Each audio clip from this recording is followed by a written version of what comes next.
My fellow Americans, tonight I want to talk to you about Syria, why it matters, and where we go from here. Over the past 2 years, what began as a series of peaceful protests against the repressive regime of Bashar al-Assad has turned into a brutal civil war. Over 100,000 people have been killed. Millions have fled the country.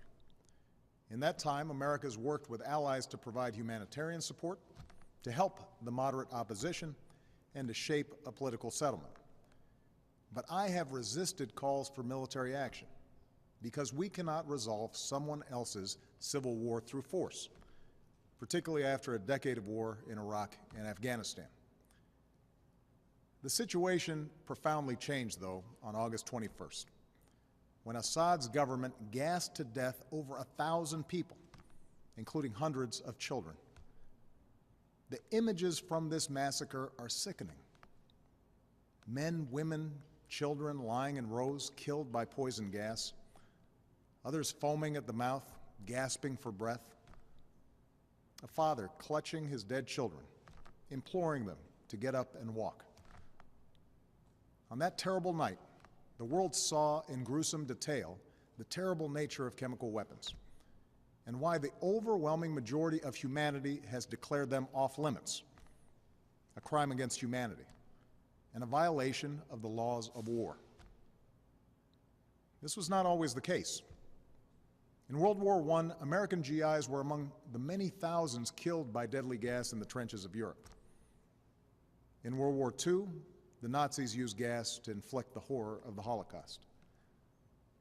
Because these weapons can kill on a mass scale, with no distinction between soldier and infant, the civilized world has spent a century working to ban them.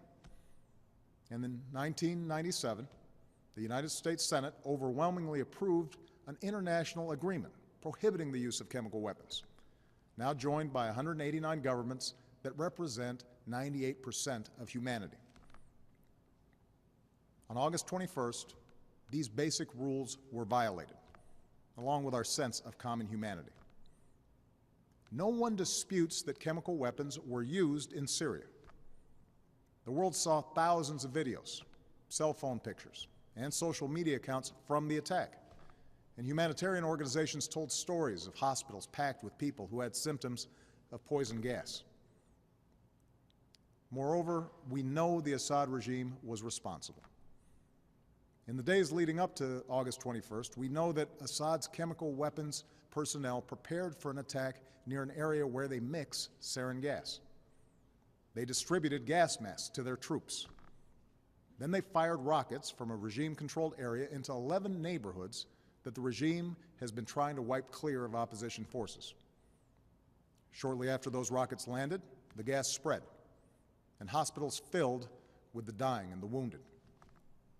We know senior figures in Assad's military machine reviewed the results of the attack, and the regime increased their shelling of the same neighborhoods in the days that followed. We've also studied samples of blood and hair from people at the site that tested positive for sarin. When dictators commit atrocities, they depend upon the world to look the other way until those horrifying pictures fade from memory. But these things happened. The facts cannot be denied. The question now is what the United States of America and the international community is prepared to do about it. Because what happened to those people, to those children, is not only a violation of international law, it's also a danger to our security. Let me explain why. If we fail to act, the Assad regime will see no reason to stop using chemical weapons. As the ban against these weapons erodes, other tyrants will have no reason to think twice about acquiring poison gas and using them. Over time, our troops would again face the prospect of chemical warfare on the battlefield, and it could be easier for terrorist organizations to obtain these weapons and to use them to attack civilians. If fighting spills beyond Syria's borders, these weapons could threaten allies like Turkey, Jordan, and Israel. And a failure to stand against the use of chemical weapons would weaken prohibitions against other weapons of mass destruction and embolden Assad's ally, Iran. which must decide whether to ignore international law by building a nuclear weapon or to take a more peaceful path. This is not a world we should accept. This is what's at stake. And that is why, after careful deliberation, I determined that it is in the national security interests of the United States to respond to the Assad regime's use of chemical weapons through a targeted military strike. The purpose of this strike would be to deter Assad from using chemical weapons, to degrade his regime's ability to use them, and to make clear to the world that we will not tolerate their use. That's my judgment as Commander-in-Chief. But I'm also the President of the world's oldest constitutional democracy. So even though I possess the authority to order military strikes, I believed it was right, in the absence of a direct or imminent threat to our security, to take this debate to Congress. I believe our democracy is stronger when the President acts with the support of Congress. And I believe that America acts more effectively abroad when we stand together. This is especially true after a decade that put more and more war-making power in the hands of the President and more burdens on the shoulders of our troops, while sidelining the people's representatives from the critical decisions about when we use force. Now, I know that after the terrible toll of Iraq and Afghanistan, the idea of any military action, no matter how limited, is not going to be popular. After all, I've spent 4.5 years working to end wars, not to start them. Our troops are out of Iraq. Our troops are coming home from Afghanistan. And I know Americans want all of us in Washington, especially me, to concentrate on the task of building our nation here at home, putting people back to work, educating our kids, growing our middle class. It's no wonder then that you're asking hard questions. So let me answer some of the most important questions that I've heard from members of Congress and that I've read in letters that you've sent to me. First, many of you have asked, won't this put us on a slippery slope to another war?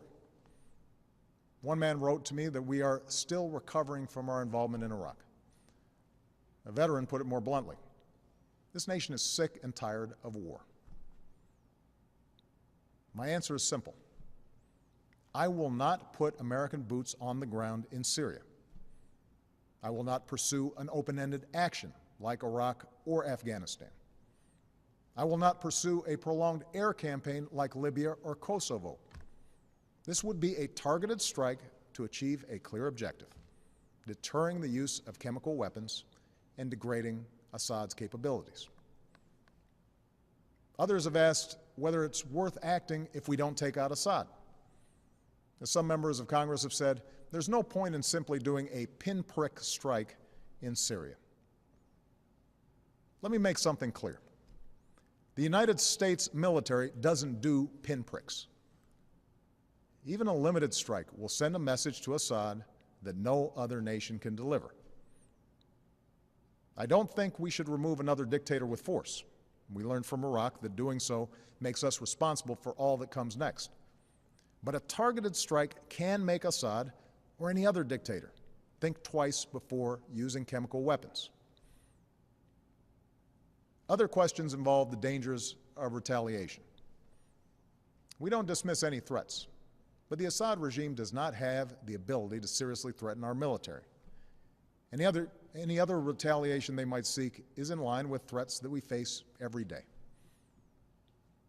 Neither Assad nor his allies have any interest in escalation that would lead to his demise. And our ally Israel can defend itself with overwhelming force, as well as the unshakable support of the United States of America. Many of you have asked a broader question. Why should we get involved at all in a place that's so complicated and where, as one person wrote to me, those who come after Assad may be enemies of human rights? It's true that some of Assad's opponents are extremists, but al-Qaeda will only draw strength in a more chaotic Syria if people there see the world doing nothing to prevent innocent civilians from being gassed to death. The majority of the Syrian people and the Syrian opposition we work with just want to live in peace with dignity and freedom. And the day after any military action, we would redouble our efforts to achieve a political solution that strengthens those who reject the forces of tyranny and extremism.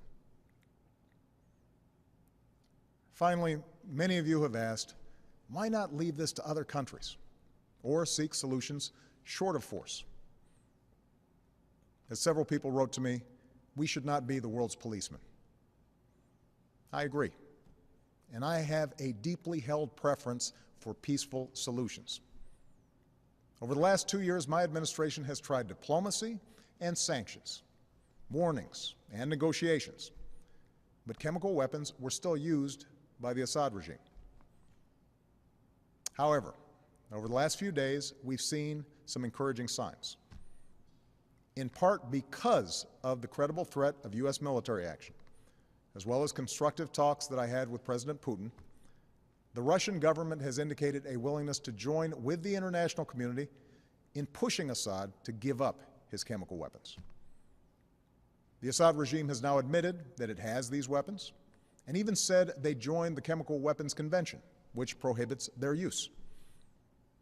It's too early to tell whether this offer will succeed, and any agreement must verify that the Assad regime keeps its commitments. But this initiative has the potential to remove the threat of chemical weapons without the use of force, particularly because Russia is one of Assad's strongest allies. I have therefore asked the leaders of Congress to postpone a vote to authorize the use of force while we pursue this diplomatic path. I'm sending Secretary of State John Kerry to meet his Russian counterpart on Thursday, and I will continue my own discussions with President Putin. I've spoken to the leaders of two of our closest allies, France and the United Kingdom, and we will work together in consultation with Russia and China to put forward a resolution at the UN Security Council requiring Assad to give up his chemical weapons and to ultimately destroy them under international control. We'll also give UN inspectors the opportunity to report their findings about what happened on August 21st. And we will continue to rally support from allies from Europe to the Americas, from Asia to the Middle East, who agree on the need for action. Meanwhile, I've ordered our military to maintain their current posture, to keep the pressure on Assad, and to be in a position to respond if diplomacy fails. And tonight I give thanks again to our military and their families for their incredible strength and sacrifices. My fellow Americans, for nearly 7 decades, the United States has been the anchor of global security. This has meant doing more than forging international agreements. It has meant enforcing them. The burdens of leadership are often heavy, but the world's a better place because we have borne them. And so, to my friends on the right, I ask you to reconcile your commitment to America's military might with a failure to act when a cause is so plainly just. To my friends on the left, I ask you to reconcile your belief in freedom and dignity for all people with those images of children writhing in pain and going still on a cold hospital floor. For sometimes resolutions and statements of condemnation are simply not enough.